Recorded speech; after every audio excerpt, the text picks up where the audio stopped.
Madam, எனக்காக ஒரு help பண்ண முடியுமா? சொல்லுப்பா, என்ன வேணும்? இந்த வண்டியை மட்டும் கொஞ்சம் தள்ள முடியுமா? என்னது, நான் தள்ளணுமா?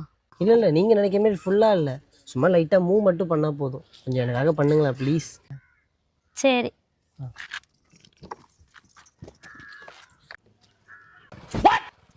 எஸ்கியூஸ் மீ மேடம், ஏதாவது ஹெல்ப் வேணுமா? மேடம் பெட்ரோல் இல்லைங்களா, வாங்கிட்டு வரட்டுங்களா? ஏய் கம்முனு இருங்கடா. மேடம் பெட்ரோல் தரல இல்ல, இந்த நான் தரேன்.